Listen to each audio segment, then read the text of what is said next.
For thousands of years, there was this sacred science that was kept, well, deeply guarded. It was known only to a very special lineage of enlightened masters. But then, in the 20th century, a promise was fulfilled. Mahavatar Babaji, Lahiri Mahasaya, and Swami Sri Yukteswar, they sent a messenger to share this secret with the entire world. And that messenger, of course, was Paramhansa Yogananda. The timeless gift he carried was Kriya Yoga. So today, let's explore this ancient science together. It's a method for mastering the most vital and honestly the most overlooked inner current we have, our own life energy. And this quote, it really gets to the heart of the whole thing. The core idea is that this subtle energy that animates our bodies, it's called prana, is the actual link between our own individual awareness and the vast cosmic consciousness. Now, this isn't just some philosophy. It's presented as a scientific principle. To learn to control this inner energy, well, that's how you unlock the door to your own infinite potential. So you might be wondering, if we have all this incredible power inside of us, why do we so rarely feel it? Well, the yogis offer a really simple but profound answer. We are, in a sense, prisoners of our own breath. The constant outward flow of our breathing keeps our consciousness tied to the body, endlessly distracted by all the noise and sensations of the material world. The core teaching here is so direct and powerful. Our true identity isn't this temporary physical body. It's not even our mind. We are timeless, pure spirit. And it's the breath that creates the illusion of who we think we are. You see, with every single unconscious breath we take, our life current is pulled downward and outward, and that binds our awareness to our five senses. It basically locks us in a cycle of limitation. This slide just illustrates the central mechanism of yoga perfectly. On the left, you've got ordinary, unconscious breathing. That's the current that keeps us bound to the material world. But look at the right side. A whole different reality emerges through scientific, controlled breathing, or pranayama. The technique is literally designed to consciously reverse that current. It draws the life force inward and upward along the spine, guiding the soul toward freedom.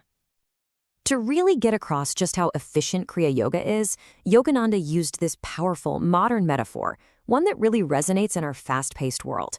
He called it the airplane route, a direct path to the infinite. I mean, what a powerful statement. This really captures the essence of what Kriya promises. Now, of course, other spiritual paths are honored, but they're compared to a slow, winding journey by a bullet cart, evolving over countless lifetimes. Kriya, on the other hand, is presented as the airplane, a direct vertical ascent. It offers a kind of quantum leap in spiritual evolution because it works directly with the subtle energies that define our consciousness. So how does this airplane route actually translate into real progress? Well, what the masters tell us is pretty mind-blowing. A single Kriya, when it's performed correctly in under a minute, offers the spiritual benefit of 1 full year of natural evolution. And this is said to be possible because the practice rapidly neutralizes the seeds of our past karma, which frees the soul to advance at just an astonishing rate. Okay, but how does Kriya actually work? It's not a breathing exercise in the way we normally think of one. It's not about lung capacity or anything like that. It is a precise, scientific method for revolving that subtle life energy, that prana, within a very specific inner channel. And that channel is the astral spine. It's so important to get this. We're not talking about the physical spinal column of bone and nerve. This is its subtle, energetic counterpart, a luminous highway of light that houses the 7 spiritual centers or chakras.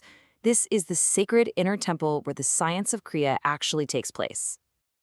So, in a nutshell, one Kriya breath involves 3 core actions. First, you draw cosmic energy into the body through the base of the brain, an area the yogis call the mouth of God. Second, you guide that energy through the chakras using the sacred chant of Aum. And finally, you circulate this powerful magnet-like current of energy up and down this inner spine, and this purifies your entire being. Now, with a technique this powerful, you can imagine it's not something you just pick up casually.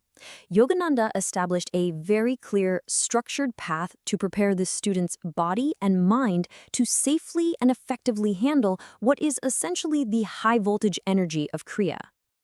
And this might be the most important point for anyone who's genuinely curious about this.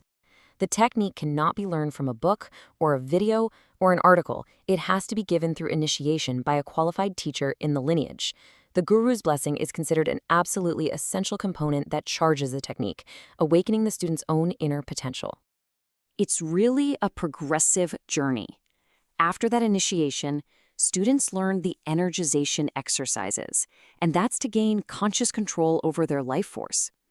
Then comes the Hong Sa technique of concentration to calm the mind, and that's followed by the Aum technique to perceive the divine vibration. And only after mastering these preparatory stages is the student then initiated into the supreme science of Kriya Yoga itself. So, after all this disciplined practice, what's the ultimate destination? What's at the end of this so-called airplane route? Well, Yogananda's answer was absolutely unequivocal, and it offered a certainty that is just so rare among spiritual teachers. Just think about that for a second. This is a staggering promise. It's the attainment of life's ultimate goal, not in some distant future or after countless lifetimes, but right here, right now, in this very life. And for Yogananda, this wasn't some theoretical claim. He witnessed this transformation in his dedicated disciples, proving that liberation is an attainable reality. There's this amazing story. A disciple once asked Yogananda if Kriya was really the fastest path. And after a moment of deep meditation, he opened his eyes. They were just blazing with light. And he offered this final powerful metaphor. He said it's not just an airplane, it's an express elevator, bypassing all the intermediate floors and taking the soul directly to the top floor of consciousness, the infinite. So this ancient science is presented as a direct vehicle for self-realization. It's a path of action for those of us who are no longer content to just wander. It reframes spiritual evolution not as a matter of belief, but as a practical scientific technique. And so we're all left with a simple yet profound question. Are you ready to board?